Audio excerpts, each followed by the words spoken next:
2009 neighbor wali mu class ki Bange nyuka 13 when I'm senior for. Oh, kirageza tulaga No, P7. 2016 when I'm senior for. 20 no way 2013 wamaira senior P7 yeah. Kati bakitegeeza yo younger than namukwano yange okusoma ne okune emyaka byawukana P7 njema 2014 okusoma n'emyaka byawukana mpwana kireke nasoma kyemyaka kiboza kubanga watula wasoma nasebe wajitula le nga emyaka mikulu mukwano Michala nalunga naye oliyagala era nalunga kireko eya nalunga njagala nnyo lakuba saagala bagaze kuliyita naye nga bali manyi kino nze nalunga I love my name datinze ku basajja bafumbo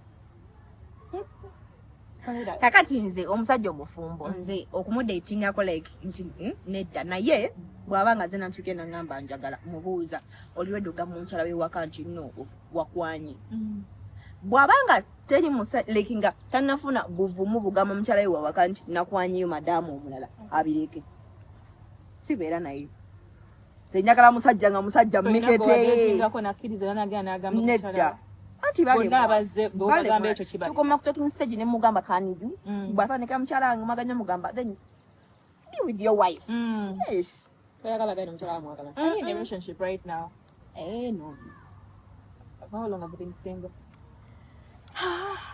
nze nava ne mbwasimu nafuuka singira past tense why yeah no saagala bintu ya relationship binsumbuye nnyo simanyi lwaki nzivaamu mangu kale why you feel disrespected do you feel ng'omuntu alinganga ali insecure having you anti it depends bwe nali ndeetinga abantu abatalinamu nnyo kasente ali ndowooza nti neetaaga omusajja ng'alina ssente osanga bwe naawulira nti naye ne bwe nabafunako nabo byagaana nga tebalina mpisa balowooza bakitalo nnyo ate nze relationship nze nzikiriza y'abantu aba tewali ali spirit tewali ali nfiya ffenna tuli wave ewammwe nange nenve waffe we are now together bw'olowooza nti oli mufuzi nze nga nkuvaako nga nkugamba negenda wesimbewo ekyenjojo bakuwa ekifo gye mu parliament ofuge so serious ngate bikiresinga bagamba mbone no wonder ogamba relationship zazibaziwangala bagamba enjogera kiraga nti oli muntu ayagala kunyigirwa mu topic just because you're the man in the house nze sibana musajja mbuno nze musajja mu nyumba ila but I've been in that setting yokuba mbuno ino omusajja mu nyumba like siko habitingangako sifumbirwangako sikirowooza nga nako ekyokufumbirwa so bogamba babadde bayisa muyembe babadde bakufuganga beerawo naawe beerawo yes ba boyfriends abo boolabanga ogenda genda okyalira omusajja neravo oba yego bano bagirlfriend abafuna n'abasajja abava minootika weekend no shopping nedda sikikolanga sifukangako pikini ogambye nti odetinzeko abatalina ndetinzeko abasajja batalina because nawuliranga nti bw'odeeta omusajja kali nga talinamu kasente alina engeri gyakuyisaamuuko naye abo bola tebategeera abatalina nayo abatalina twali totegeera oba olina mukwana kati ye bwakutusungira nkozi oli mukazi mungi era omukkiriza they tend to think you're desperate kuba ye mu mutwe gwe abeera amanyi mbuno omuwala ng'ono tasobola kunzikiriza so okuba nga nzikiriza nga lesiina amanyi oba yeetaaga nze nnyo so empisa ze nalowooza mwetaagako ki maybe for satisfaction okalaga mbuno olina boyfriend maybe tolina babadde bakwana kati ye I don't know something builds up in their head ekimuleetera okukomanyiira naye nze mbivaamu nze kasitambira mu relationship nga ndaba sikyalinawo mirembe nga nvaawo ate nno nvaawo ng'asaaga kugamba nze nkukyayo nkugamba leero ate leero lwekigambye lwenkukyawa toddamu kumpuliza ne bwe weegayirira nojja nga weekuula gamba nedda nabimaze ebyo very hard lwakuba bambi kale nze mbadde omuzibu mu relationships but they have been good nze nga nze omuntu kati waliwo omuntu akudisrespectinga katugeze nga ayogera naawe obuzibu bwensinza okusanga sifunye nnyo bantu bagala bali kuba bakyogera bate ekikigambo ng'omuntu ali machuwa like nga omuntu bwebanga ensonga ezze kubanga relationship nono nga ziba n'ebizibu musobola okuba n'ebizibu naye kati nze muntu ayagala okwogera ku kintu nze sibayo ne ngamba nti nanyiize ffenna tunyiige nedda waba ekirogamba manyi let's talk about it kati waliwo abasajja ku nsi kuno ng'agamba nedda esina kyenjagala kugerako nawe. Silent treatment. Yes. Obanga oli alowooza nti buli ddakiika oba oyagala kuyomba naye. Ate kasi omusajja taniko kwefula mbuno ayagala kwebiramu eyo angombo naye gwe oyagala nnyo okuyomba kati otandise ng'omanya. Omugambako muni let's talk ng'agamba nti don't ruin my day. Oba namwe temwogera just nedda mbwatanze manya kugana naawe ogenda mwandika message mu baby ekyo njagala twogere. Wano oli wano ndoga omanyi ki let's talk about this. Kino wadde naye nanyiize. Agamba okay. Leero no budde buno wairo bulaba leero Monday ennaku zindi bambi tonyononera lunaku nyamba. It's a ningo just you wanted to communicate. Awo nganvaawo kuba mmanyi ono muntu ayirwedde kutuula wansi twogere ngambivaako. Oba obadde ompaaki awo nganvaawo. So tobeera mu relationship lwa ssente? Sente zitezimalaako relationship ya sente ogimanyi success ibeera muneekuma anti lwaki relationship ya sente nze n'obanga olina sente ng'oli mu byuta sisabeera mu relationship lwa sente lwaki esente ziyinza okunkuumirawo okitegeera sente zintrappinga ne ngamba singa nva ku musajja ono abadde ampangayo 5 buli wiiki kale ngamba bugambi ne bwanankola ki bwe mba nga njagala sente sigenda vaawo okitegeera ne bwe namanya nti yabaka n'abakazi abalala ne bwe namanya nti alimba ne bwe namanya nti akola ki ngenda guma lwasinga kati nze siguma siguma bwe batampa kitiibwa kasitampulira nga I'm no longer loved there is no peace yes nganvaawo nganvaawo sigaza sente zo sigaza emirembe nze my peace of mind kyenkulembeza always say peace over chaos. Yes. I don't thrive in a chaotic environment because I'm someone ayagala ennyo okubeera nga ndi wantu wasirisa wantu wali emirembe. I mean I see drama. I mean I see like bolowooza mbugo okuba nange nyamba. Goodbye. Yeah. Ate babyakuteesa kubanga olaba relationship kati ngeyo. And they are going to, I'm sure bagenda gamba mbu beera ga myaka gye gibawaga mulowooza muli balungi bano boogeza buto. Kati nze njagala nnyo omusajja alowooza bw'atyo. Era kyova nze mbala ku internet ng'oli agamba nti abakazi obeeraawo n'omugamba okay tewali buzibu bolowooza gwe otegeerera nze abasajja tebagala nnyo omukazi alina opinion. Ngoyagala omusajja akukyeye gwe obeera n'opinion gwe olaba kakati otegeera. Waliwo this thing ekisinga okunyiza abasajja era bakibuuza nnyo like nakubuuza what is your body count. Abatayagala kumanya abasajja amenga bibakebakano because tebimukwatako abayagala kumanya olinako idea in case kali nga mtu semu ebyo ebintu bw'anaakukwata nojja mugamba nedda kati success omanyi bulungi nnyo like ebikutaninga on kisekyo bw'anaakwata nogenda gamba nedda I don't feel comfortable there you know kwata wano booti tebabyagala ayagala muntu ali naive gwagenda kugamba kyakukola okitegemanyi bwaba kuyigiriza byebinyuma nedda ayigidde ku gwe no tayagala kubanga olinako kyomanyi ku biri okitegeera you're not supposed to have anything olina kubeera okufunya olina yivu bwanagamba kati kyuka okyokyuka bukyusi kola naye bwona omugamba that position I'm not comfortable there agenda gamba yo omwana nga alina olugezigezo omwana tebabyagala. Yes. Kiki kyo ekyaddeyo omukasajja kyali akoledde in your life? Ekyabbeeyi nze love language zange zanjawulo manyi omuntu ekintu kyakukolera you know even if someone buys you ekanga it's not your love language tokiranga kintu kyamaanyi nze kati nze love language yange it is act of service and receiving you know kyonna it is receiving you know kati nze nainako boyfriend nga ayoza engoye nainako boyfriend nga ayoza engoye no nga amanyi okwoza engoye kati twavanga out that was over like 2020 twavanga out like 2021 awe tutyo okudde ewaka nenebaka kati bwetukeera ku makya nga Sunday eno tugenda kusibawo nake kumakya nakunya engoye nazaanika nafumba nimbe. Oh my god nze njagala nnyo okulaba omusajja ayoza ku bintu kale mukitegeera ng'omuntu alina emirimu gy'akola wasiimula ku nnyumba exactly byanyumyako byali wano nga sikipo etandika kubanga galikola twaliwo munange nedda twaliwo n'oyo omuvubuka wange oba kati ali ku kisimanyi nakumanya naye bambi nga akola emirimu olaba alyoza ebintu n'omukyawe wananda byozi and then ekirala waliwo neyampa ku bimuli waliwo nga eyalinga nga yeetonda ngaeyo nga budakiika nti aba mu misango naye bambi nga ali aleeta ekimuli ne keeki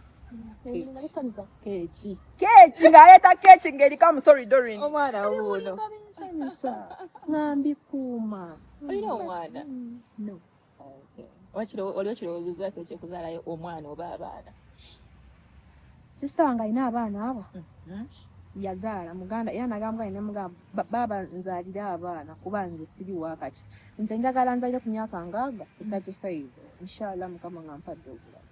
So settings za community oba ansize zateekawo mbu okuzaala leeti simanya biki bwezikubye bosi ng'ani ategerera ensawo yange buno obudde nze I'm just living you know bwe nfunayo emitwalo gange 3 nze mmanyi gagenda kumpisa gatya muki sinabeera mentally ready kuba na mwana physically economically socially sina ready wendiku I'm not ready for a kid walaba ng'otudde mu bufumbo ebiri anedda waliwo niyalagala okunyingizawo okufumbaawo naye nga nabidda abakyala abasinga bagamba buli kimu kyonna kinakuggwera wali like ffenna we tugenda okugira abantu bebaagala awo emikolo weeraba ng'oli mu kiddala nga seerabanko nga mugole nze obulamu bwansi otango neŋŋamba kati njagala kuba nga mugole oba ebizibu ebibeera mu mikolo bingi kati waliyo ntyemu nga ŋŋamba nedda si ready ngambye okujjako bwe nnaako na 35 natandika okulowooza kwayagala okumpa bagea obuzaayo emyaka 5 obuze 40 togenda beera jjajja bw'abaana bo okola ki bw'onobeera 45 ng'omwana wawo alina emyaka 10 bamuzaayira ku 35 so omukyala wa 45 olagenze ku vidiyo ya mutabani wa muwala we w'emyaka 10 ne bw'ozaala ng'oyinaaga omwana wuwo teri mwana atuuka leeti mu nsi oba atuuse oli weemeka oba weemeka ngoba nga wazaalya ku 18 yali ddembe wayagala gwe bataakaka anti waliwo bagamba nno okuzaala ab'ozaala ng'okuza ebizibu bingi nnyo by'osanga ate nno bw'ozaala ng'oli muto ebizibu bingi ng'oli muto ebiriwa biitiri kati tulina omwana kati baki abantu bwegenda obuze ku bantu abazadde nga bato they will tell you ani agenda okuwasa ku myaka 35 nedda nze ne basibwasibwa kubanga eka tebantumanako omusajja ku nsuku nteri amanja musajja ate sina pressure dadi wange yafa mami wange yafa yes sister wange andaba bulabi she's like kola kyoyagala okukola do that kati ngeje sagamba nti kanzaire mama omuzzukulu nedda mama wange munayitali okulera mwana wange ekitegeera so kati ndi freelancer nze mmanyi ate buno budde ne bwenfuna omusajja natandika ebintu byakungamba nti mpa mwana mulabanga ayagala okunfulayo ekyuma ekizaala abaana nti talina kirungi kirala kyanjagaliza okujja okundaba muleeba nga dakiika nzaalazaala kati bwotyo bwogenda osuba omusajja omulungi oli because waliwo abasajja abajja nga bali ready nga bali ready okusetolinga nga agaba naye nfunye ono njagala setolinga so ogenda mugamba kankuleke kubanga byoli commission yo si yeyange No, we are not. Nze ndi ku interview. Omusajja nze wajja mu maaso gange n'angamba Doreen, I want to marry you. Ogamba nze ready kufumbirwa. I'm not. Yensirika. Ate nze no one owes my explanation. Ate mugambe saagala kufumbirwa lwa nsonga saagala kufumbirwa kati. Mpaamu obudde wowe oyagala onindemu emyaka gyange bwenaaba ready tontera nze ku pressure gwoba owulira ng'oze ng'owulira ng'oyagala kufumbirwa get someone who's ready abakazi abagala okufumbirwa gye bali mu nsi muno bangi yes tawali just are you married anange bayintabiwa nabo si bafumbo naye banneesibye are you married Jose no I know. Kati wakomawo mu Uganda mu 2018 last August sorry until August ogw'omunaana okoma mu August last year and wakomawo ng'obongo omaze okusetinga nti okomeddewo ddala lekubeera mu Uganda oba wakomawo ng'ogenda kuddayo oba opulaninga okuddayo nabaako kyeyo nga nkikooye nabeera mpaka lwe nakoowa. How long were you there? I was there for 3 years naye ndowooza nakolamu emyaka egiri serious ebiri ogumu gwali mufu which is okay bibaawe kusinza ku interview gy'oyogedde nesendi gufanga bibangawo ate nze wali kintu kyenejjusa mu bulamu buli kimu ekituukawo manya Katonda alina ensonga kituuseewo. So nenkomawo nga ni mentally ready okubeera mu Uganda. Teta kupushing ogenda ku wakadamu. Kye nalina bye nali njagala. Nalina ekirooto nga nze omuntu omanyi engeri nakulaga ndi orphan ate nga ndi double orphan. Kati wabaawo ebintu ebimu nga oyagala obeereko newaka okubeera nga mami taliyo, so you don't have a home. Okitegeera. So kati ekyokubeera neŋŋamba nze kati njagala ewange. We naagamba nti ne bwe nditambula ensi yonna ngenda kudda ewantu nga wange nga bwe nandizze waffe waka ne neebaka neŋŋamba no kati ngenda wange kwebaka. No one is going to ask me when are you leaving, what are you planning to do. It's just me and my home.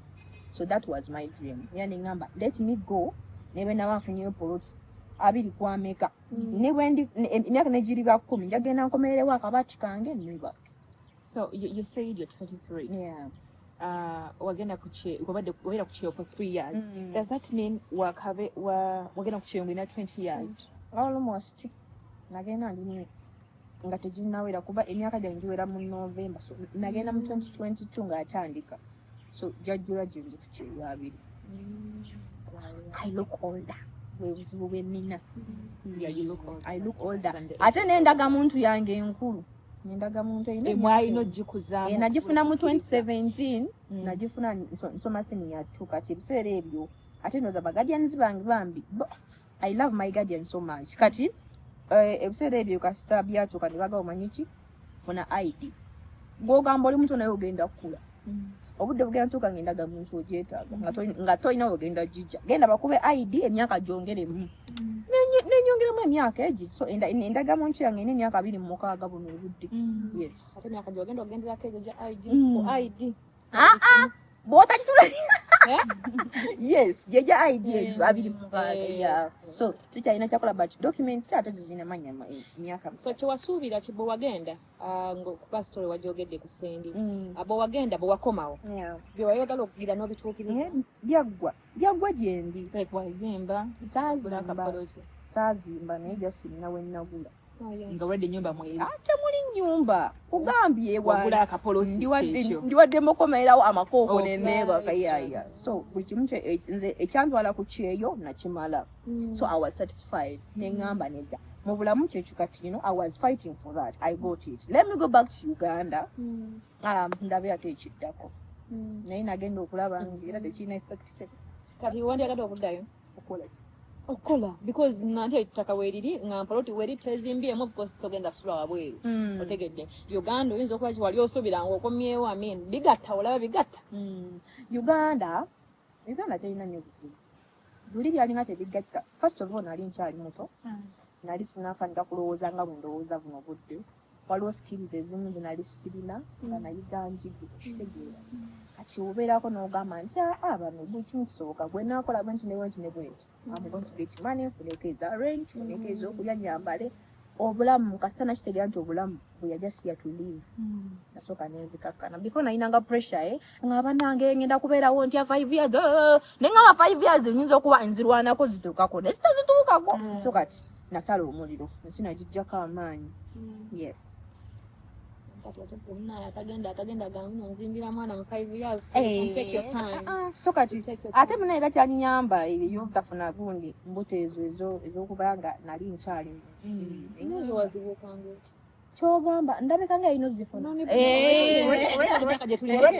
relationship ya 2020 when you were probably 19 yeah nze natandika relation my first relationship yali serious yali ya 2019 the first relationship I had was 2019 I was 17 stege nembeerayo mu relationship nengo omusajja yali 32 I'm just saying he was 32 he was older than me naye just nali naive yanimbalimbawo so wali ngobeera ne bazadde bano bagadi yani bogamba wali ngobeera weka wali kusoma wali oli ku 2019 jukira nze namala senior 4 when I was 16 mu 2018 so 2019 I was with my sister senior 4 wajimala mu kyalo mu 2018 ngoyina 16 years.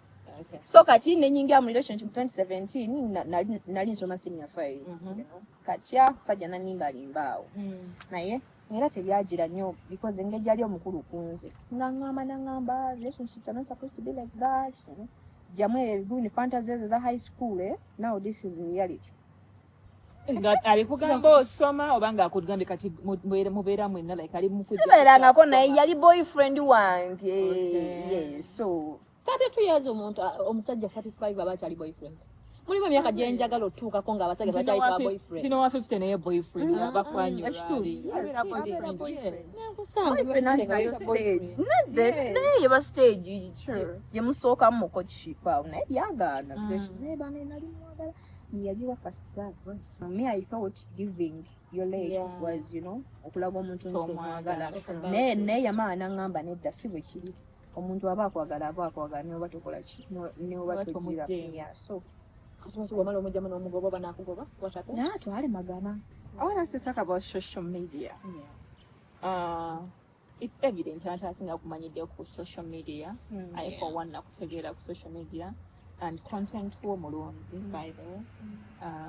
Toneroswa bintu byakwesiriyasinga nnyo bintu bya okola bibyo kwegamba mu ngeri nyangu.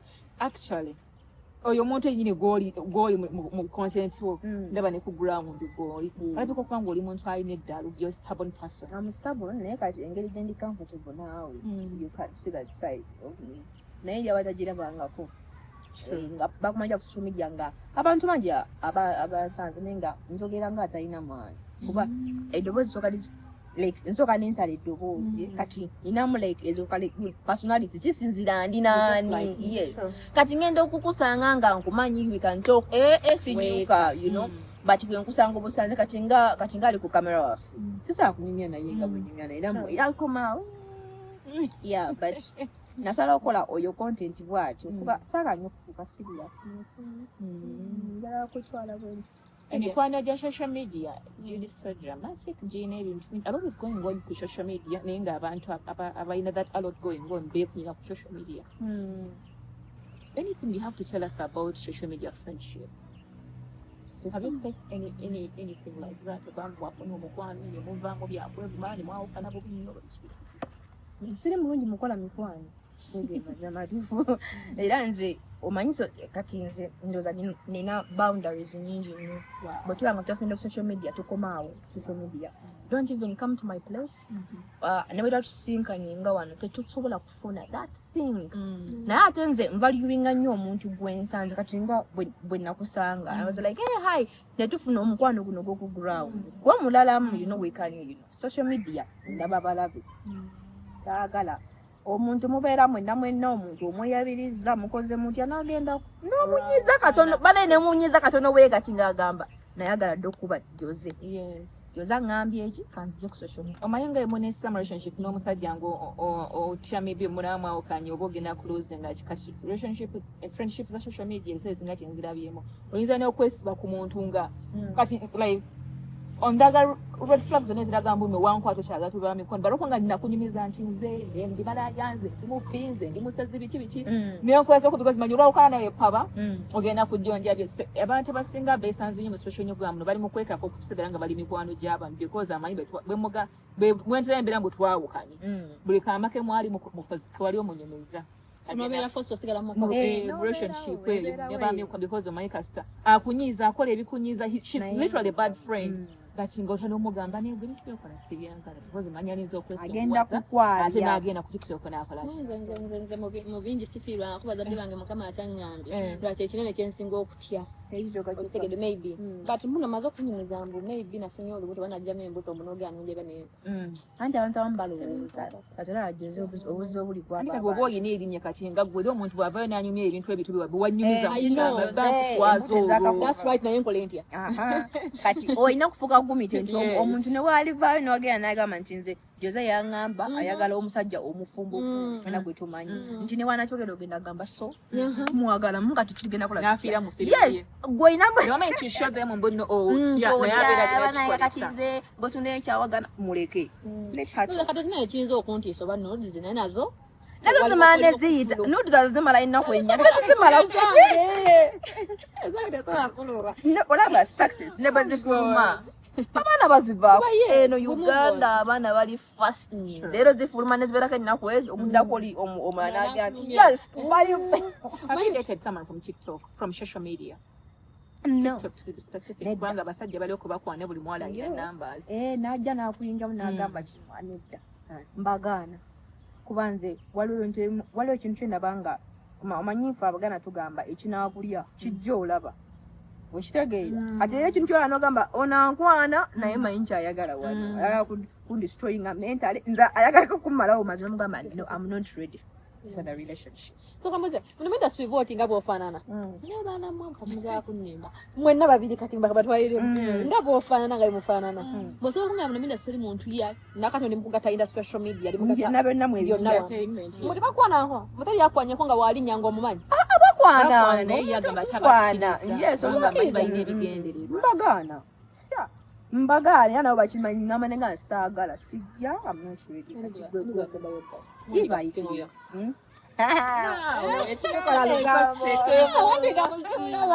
Oba tugambe listo tugaye munnayo baana aba saagala kubala list kubanga saagala kubala list babeerayo mu kaboxi ng'oli agenda ateekayo ebigambo byateekayo n'obiraba n'ogamba kati ono n'asirika ate era mukama mulungi ndowooza babigamba nze asirika kubanga eri abana ku social media okwaba alina olugambo nekyo nagamba gundi yaŋŋambe bwaki nze sereebu ne bw'ojja n'oŋŋamba nti kisigala wakati wange naawe. There is a guy called oh my god, an artist from Alimakengi bayimbi babandi bana yo girl aludde mu inbox z'abantu like receive eyes on tear the guys gwawa siri kuchawa mfuna nzenga siri kuchawa. That is the name of that guy. The guy banaye mukwano nga gundi zoina sinunjo mwe mulasigala mwogera kwa munene ate ye ndoza ina kama sasi batonoweka mwogera master guy ina oyo munene gwogamba ndabika mmanyi ne bambi na yasuse screenshots z'abaana nyingi but now as on ti abantu bangi nyo bandagala bampereza messages zo ngoba oyingira mu of course nga tupa TikTok asmile wacho bagala ne waino omukyalo ono gwe bakatwala juzi yani yes naye n'abaana bo balimba omusajja abakwanye sirisa ku mumwe kiki ekijja naye waliwo omuyimbi gola inbox ya Jose nola muyagundi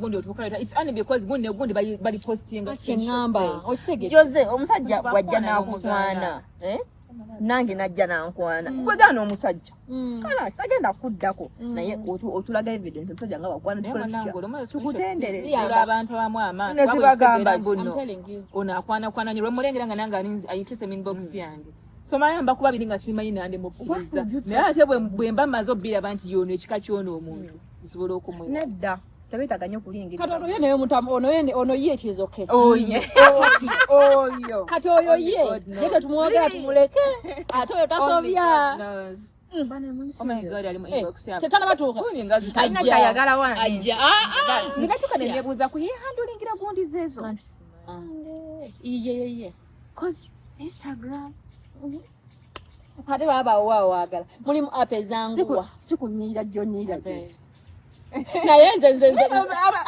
kubanga halako jaji nze he's my bro so tajjana alina kyayagala mazima niba ne kanena akawala wala jonyira kunyira jonyira let me tell you something kizibunye omusajja okaba basajja okuyingira mu inbox y'omuntu nga kifuufufufu yambadde nga bw'oyagala Jose ayambala abisusa oyo najja nanyirira ku social media oba kitegeera kweyagala omusajja akole ki Jose ayiza okuwuliza obubi balina kye baagalayo era abajja mbagabugambi nedda munnange I love the fact that mulimu abawala ababuuka mbu tolina kulaba serebu noga oh my god because I'm very excited ng'olabye omuntu ng'oyo mu inbox yoga oh my god yes can I have your number can we even meet ogenda okulaba ku extra abantu bana waliwo gwe bali bagenda okusabula lero akwekisa kya mukama wali onoyika muwandiike naye baba kubanga waliwo gwe bali bagenda okusabula ono ku ex anti bateekayo ate mukazi wejjuke ali mukambwemu nga tanabagira nga tanakugira so oyo kemo akwana nnyo kati mu industry mayimbono sikisimuzidde kyose kyubira kugwe oh my goodness kyokano abakwana silently like ansa ate kati ye tasosola kala oba oli mweru oba oli wakizigo oba oli muddugavu oba oli anti kati ekirungi ate kati abaala bakola nabo oyinza oga ate be basinga okikola naye kikwewuunyisa tetop nange mwewuunyiza mbadde ndowooza banne mbadde nsaa mugende mubuuzeeko ajja kujja ombuulira. Kati njaga atandikira ku gwe naawe yajjayo keewo. He is my brother. Nedda baneewuni wekyo olaba otidde ku gundi eriiso. Oli ate muzeeyi mukwano. Olaba otidde naye you know because messages z'abantu abantu bakola bangamba oluusi wuli nayo mwenda sonalangwa muga mbadde sikimanyi naga ate gundi ate nga gundi kituufu message oluusi nazirabako nenga kati olaba kati oyo kati gwemusoose okutyping Josie you look good kakati waliyo abawala nayinza okuba nga badda kuki but just because you've seen someone you come and tell us why. By the way abawala abamu balekerawo gwe mozo si kirungi kyokumushootinga messages z'abantu omusajja yagenda kujja kwani so wamuganye it's okay move on mugane deletinga ne gundi ye kola byokola okuleba ate abantu bonna bempandiise n'abaala bemmanyi alava ko bagamba mbu tekijja kusoboka bakuta like tebalemeza because ekisooka ne bana line up ebanene tukize ngadda ku mulala we nagana Jose nga jakukiriza Jose wakiza sati ekizibu ky'omuntu kulemezaamu kulemeza munna naye era naito ompostinga mu blocking omublockinga kigwe nesanga nnyo okuswaza abasajja nze era nze omusajja mufumbuno buno obudde ne bwankwana nemmanya mukazi w'enkiyo negamba omukazi bonemezaamu nga nkuluuka nze naloobanga abasajja edda biwa abakazi baabwe mbakukolera ekyo nti nedda gabba wankwana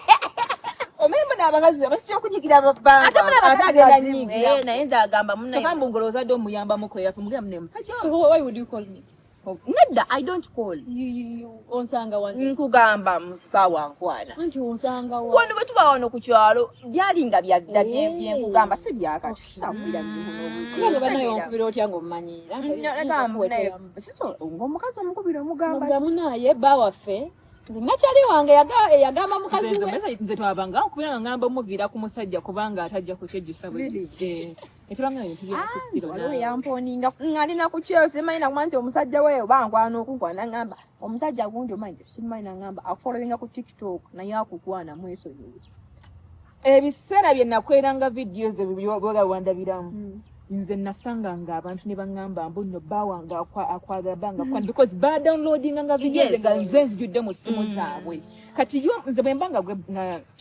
kinga ng'omuntu banaabeera nga boyfriend wo naye nga mu inbox mujuddemu umura mungi omugoba musajja nga ayagala wini success kumba lusi umura tamumanyi nange simumanyi oli yasimba muntu content gwakola kati nze nasanga nga abawala bangi nnyo abangamba n'abanumbanga mu inbox buno gwe muwala gwa kimanyi oyagala musajja wange kumba omusajja tomanyi nakumanya omusajja we nze omukazi namusaba mu kibuga n'ayita bbayi namugamba Milky wulu nangamba bawanga kwagala nnyo banajja ng'omubuuzeeko nagamba nfudde mukaasebo wasiibye otya mukazi w'omuntu yankubirako nali nkyali kwa banaawo nangamba ove ku musajja we yampitako nanga ayuho kyekyantabula nengamba ekisooka esigala kusimu nga teko bba waffe nemugasako zayisandoza namukati nali nsiibye nali mu kusiiba okaddala omusajja bandi wamulimu yali mukwano gwange okitegedde actually guy yali wati guy yaŋŋamba yali ankwana naye naŋŋamba agenda wasa nga bwe yaŋŋamba so I feel like I am ready biki bijja soka naŋŋa are you ready to gire mugamba mukwano gwange nze nakatandika okulaba ensi nali kwabbani nga zinakayingira industry I think mu covid awo so ne mugamba mukwano gundi naŋŋamba okay so naŋŋa kati ngenda kuwasa naye nkitegeera omukazi era namulaako ne mu bifaananyi ng'amundaga buli kimu so we became friend so munnayo omunaka oyo teyamanya mumuna nze ndi mukwano gwa bbaawe nengamba owaaye bimpisako zino essaawa sibiraba nengamba owaaye beera kunsigateko bbaawe afe baawe kati yakwata simu okitegedde naye nengamba mukazi we nemugaa tambula mpola next time ajja kunsanga sisiibye kuba mbadde nsobola obikuwa byonna nemugaa kati mbadde nsaba afe bw'anaakuba ngenda kugattako kankugire bera ogwo omuziba akazi afumba bagulekeraakirekera because nze gwokubira okuŋŋamba nno nkuviire ku musajja sinza yakwana oyo gwogamba yo man ayina osi ogwokukijjukira nti is your man aleme genda kwana bajjukiza ffe tuve ku basajja naye tagamba bbaawe neerekerawo so literally your man forgot that he's your man naakwana so tewewanyo so ne bwa muno omungo bako yo mana gena akwane togenda mugobako magazi ate munayo ogenda saasi olwabiko olina byotakola bulungi nedda success omusajja okwenda by the way omusajja takuwanga excuse lwaki ayenda aba ayagadde bwagazi yes abakazi bakabola baabo bambi bakola buli ekisoboka okukuuma amaka naye omusajja nga taagala kumukuuma aba tayagala yo omusajja osobola mukuuma tebakuuma omusajja you can only keep a man who wants to be kept nga ye ayagala obeera naawe so kati womuwera ku swani ya gold yo mukazi we kyolaamu oluusi mutuuka ne mweva nako wamma nkitegeera but it is okay man like batuuka ne beevaako ne bafaanana bulala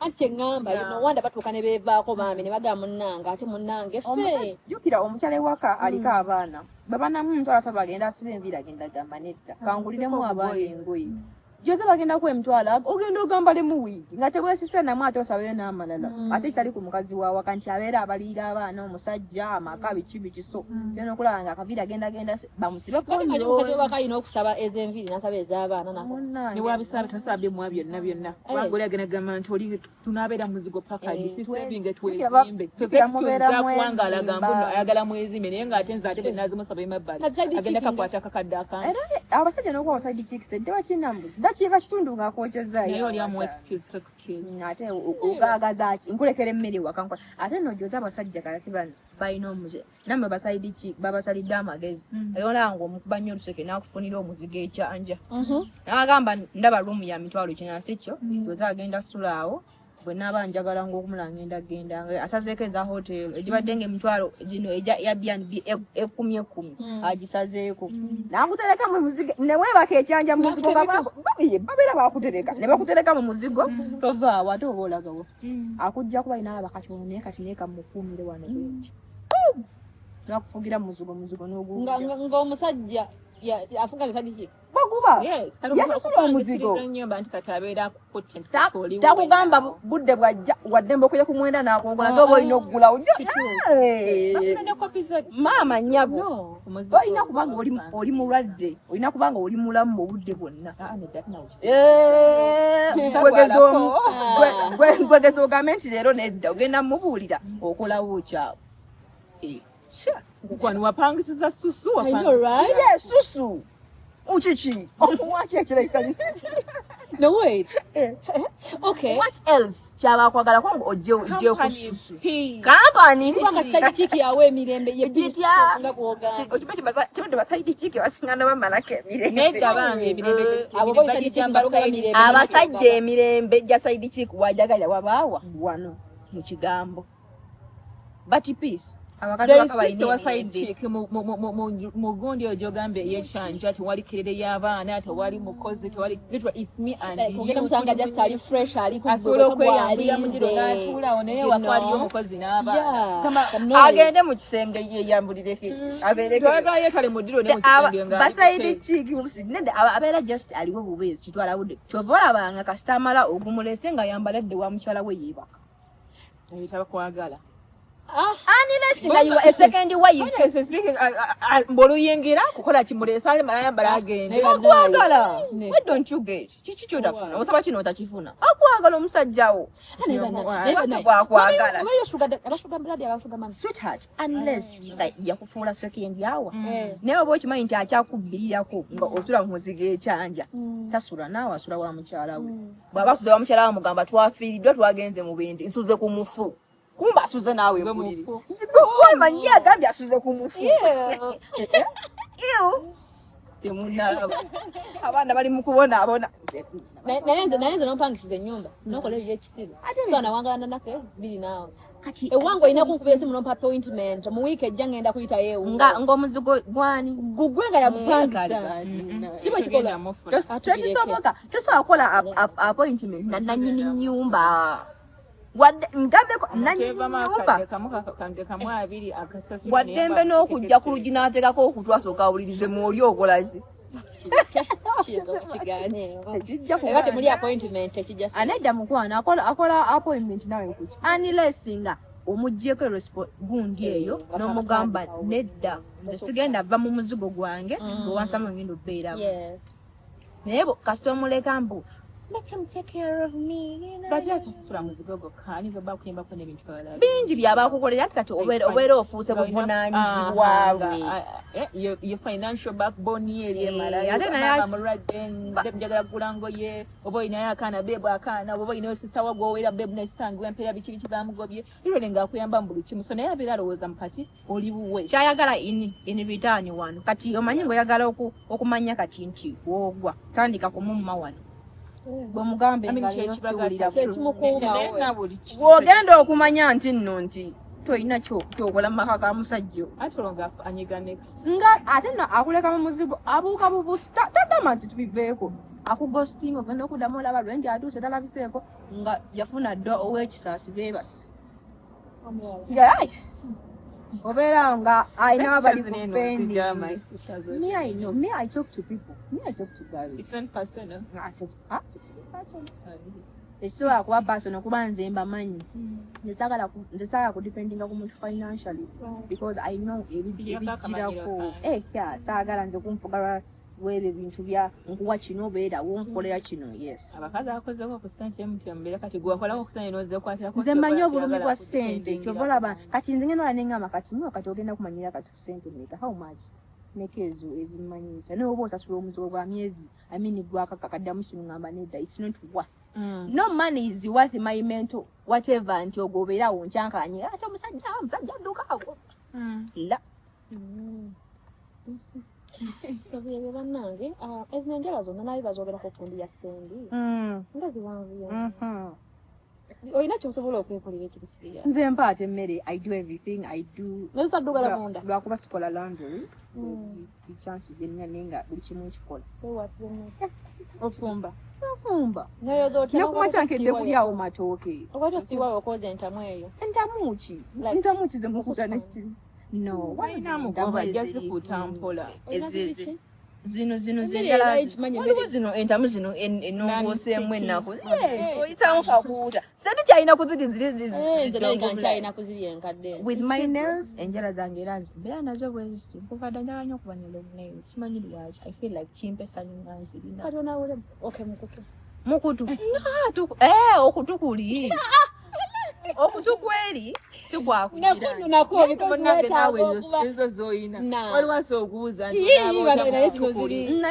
nze bambuuza nnyo naabanja naye naaba gyositagenda kugira ti munda naaba ekisaanidde n'ovaawo sirina bwe ntukulira nti kakati kanaabe ntukule it is my body neŋŋamba manyi kikakirani nenaabya nenva neŋŋaa neneebaka ekitegeera bonesani mudeeti atani akyogedde anko senti mwagala nnyo lwaki omuyita anko nga tabyagala akyagala nze muyita anko sendi I respect him gwe mundi gwange ogwakwa ogw'okumulabako but he's such a wonderful human being. You have a best friend. Bestie. Sina bestie but I have friends. I have 3 friends in Ulam. Mikwano gya TikTok soko tumenyere mikwano gyo gyonyina ku TikTok gyo kufunayo. Follow me, but Jose, if I follow you and you follow me back, we become friends. No. Sirina. Sabo. So you are nga kati njagala nga mulina ku level nti mwe meetings ekoko. Nga TikTok. Kuba social media friend gwe nandigambye Faye naye twasinkana social media twasinkana ku setting ate ne shooting us you try to call you. That's how we became friends. Sigadde just mwe follow nga follow. Kastoberako I follow you, you follow me. Akagambo you are friend ko tukomaako. So ngerayo. Yeah. Sina imikwano myala gyonna. Anacho mbuuza mutwale mu butu waffe. Femune feka tukubuuze. Esoko mubuuzeemu. Ayo meneja Jose. Wamma, wando inakyobuuza. Awula wale kyatugenda okukola. Enkyaka tojjenga ku interview ngo yatudde wano. Jose wamma kati nze kankubuuzeeko kino. Wamma kino nali njagala okukibuuza. Jose, I had before was it about Uchiya? Dembe baali bajiggala. Ne bagoba abakozi abaali babakala. Dembe very open. Abamu kyebazi. Lwaki kuliyo? I'm not saying you're not worth to be there. Was it baali baagala kugobawo regime nkadde baleeta empya? Tell me about Dembe. Yes, about Dembe. Kubuliga kituufu. So mzoma ndagala kumanya. Bayimiriza ddembe enkadde ne bakomyawo ddembe empya. Mu ddembe empya oyo mukyala gwe bakomyawo. Alimba. Amanya teyaliyo. Nze musanga after ndowooza 8 months nga bamaze ogikomyawo. Nga ye tiimu empya gye basooka okuzzaako. So nze ngisangako after some time. Nti lwaki ffe tuliyo? Yes. But I think just baali bayimiriza so ne bagiza. Baali tebaagala kubagoba office. Ate baali bagoba, I think bagiyimiriza buyimiriza business ebizibu bye zifuna so neyimirira. So batuuka okugiza ne banoonya abantu abaliwo mu ekyo ekiseera leesa. So sinchini. Wasoma amawulire. Ali basagasoma. I love how you're connected. Banange Jose connection jaina. So it is just the connection. Sometimes talent beats education. Yeah. Sometimes talent beats education. You should know that. No, that was my first radio station. Me, nze naliko mu taxi nga nkuwuliriza. I was going to Kampala. That was the first time using the taxi. Then like someone was like, "Oh, Mola, ayogera bulungi." Are you sure? That is the problem. Anyway, of her talking good. But I can talk good because Oganda waliwo mukyala yagamba ngo wawulira ki. Nze era naliko nga wali akutaddeko then wananga wanemutaka ku live kuba nagandi ngamba eddoboozi lya juice that is n'omuntu ne mugamba neddogo sala manyi nti okola ku ddembe ogenda okubikula essimu ogenda ku live nga yegwe nagamba afudde. By just bagala kujjawo bakadde nga bola spark. I know. It's the same thing. Bali morning tribe ka school bali tukali bagala twagala bakadde ku mirimu. Success. Ngenda kulete. Flavia kwali sa boss wafe. Flavia kwali. Madam Flavia Tunsime, my name is Doreen Nsaba ku mulimu. Is that you? Have you watched on TV before? No, I've never. Tera kulengera mu TV endala gye. Eri waggulu. Waggulu makula. Ewa mukyala we blanket kirishi. Nedda. Nze mbeeri waggulu kasozi kennamu. Ntera okubeerayo okwo. Because sikulabangayo. Tondabangayo. Yali yakulaba kugulia emusma emubesi. Yeyo gye wandaba eyo gye nalindaze. Nagule? Nagulu. Ne just mbangenza okukyalayo kukyala. So oyagala show possible thing. What do you think? Radio TV. Bonna ebanteeka nze njagala kukola. Am I getting paid? Yeah. Wantu wonawona nga nsijawo ssente. Nze ngenda kubeerawo. You have all that it requires for you to work on TV. I don't have the You have the looks, you have the body. Ngenda nkolera ipo nammwe. You have the Ubadde kibode. Agala male kumanyira abantu bali ku TV ng'embuto ziringange. Nedda naawe nze jagendayo ngandibwe nga bagamba. Nedda. Kali akali kavi akasinga success.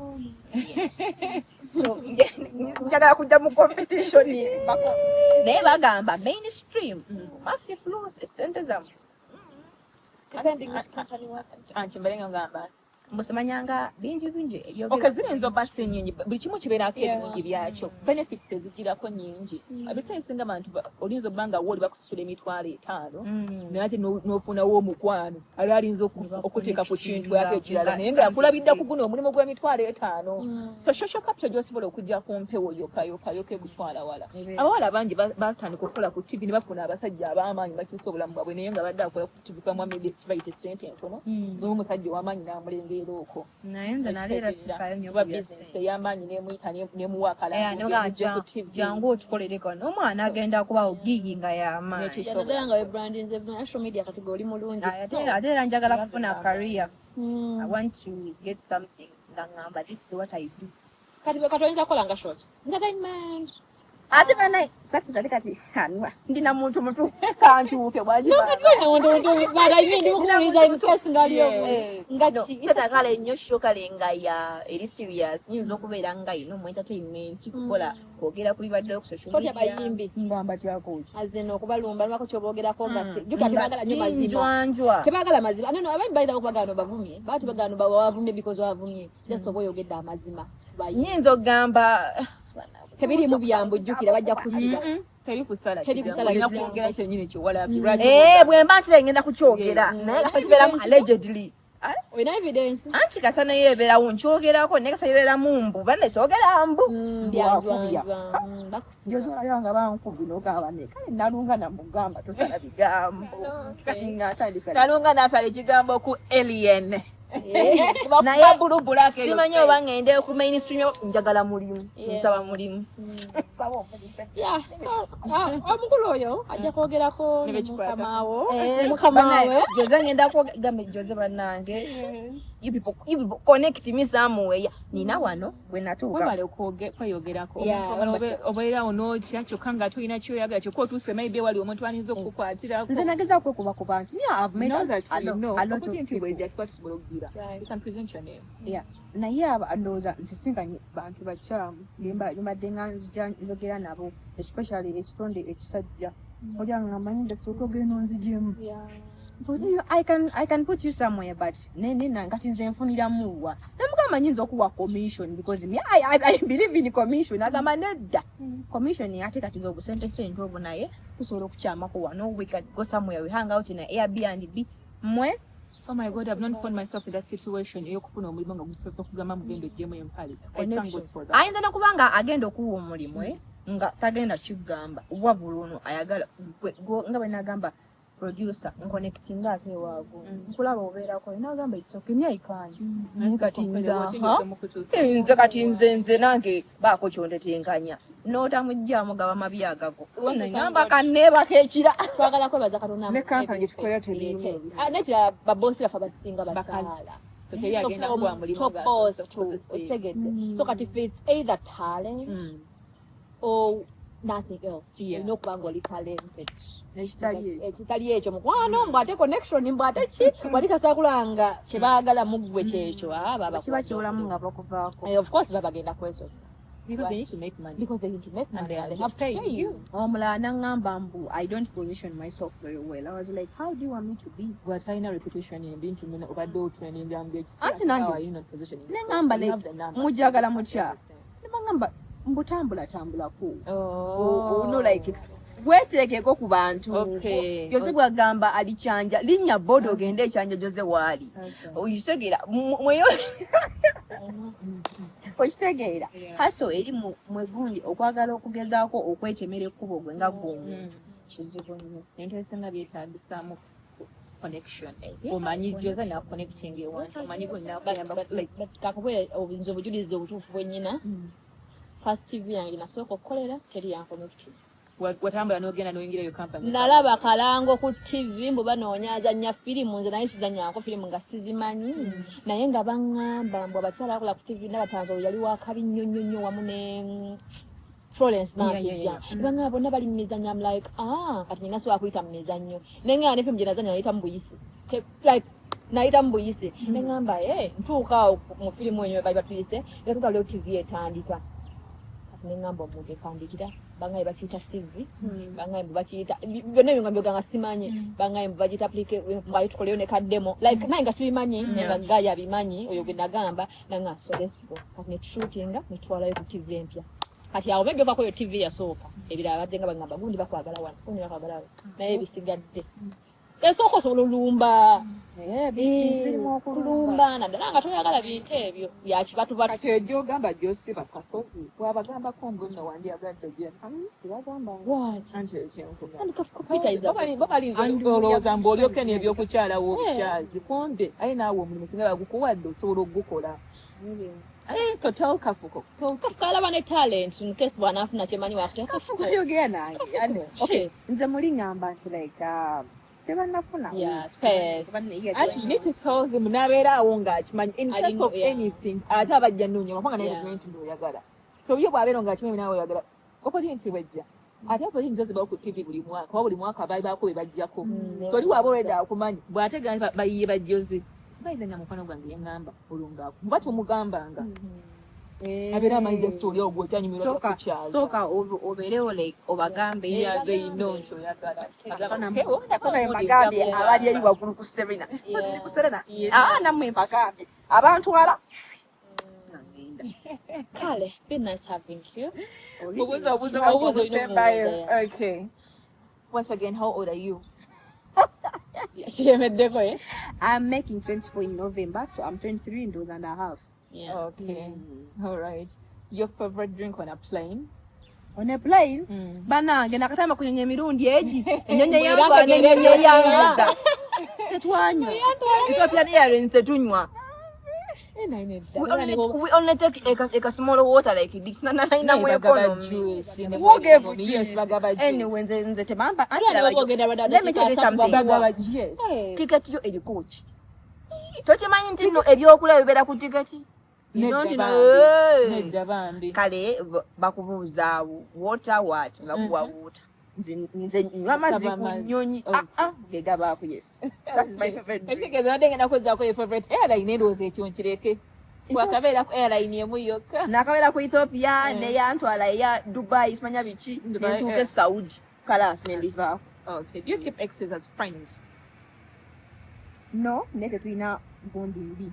Bemusanga mubuuza. Okay. Would you go to war for love? What? Would you go to war for love? Wo. Osobola okulwanira omusajja. What? Chichi, mbangudde bugwiddalo. No, I cannot. Over my dead body, I cannot fight over a man. Banfuuse busiru. Era kyo bwe nkikolanga nenza ndigaba ku musajja yonkuba. Yes. Whisk gin. None. I Wine? like wine. Champagne. Yeah. Wine. Black tea, milk. Black tea with cinnamon. Okay, Mary informed that. Mary see Mary a boil. I really eat food. Nja nyo potatoes so.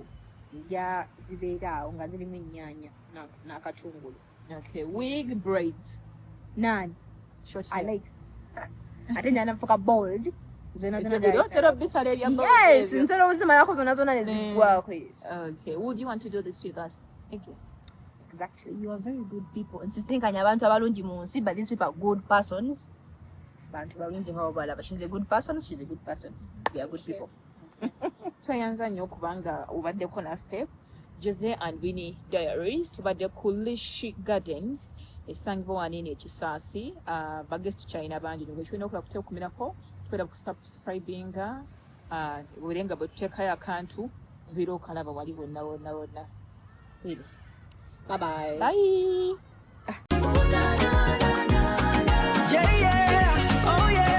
Spilling the tea, get the inside scoop. Join the dynamic duo, plug into the loop. Jose and Winnie, Diaries. Got that fire, no apologies. Conversations that inform and inspire. Taking entertainment to a level higher. Come on, come and catch the vibe now. Ooh, na, na, na. Hey! Come on, come and catch the vibe now. Jose and Winnie, Diaries.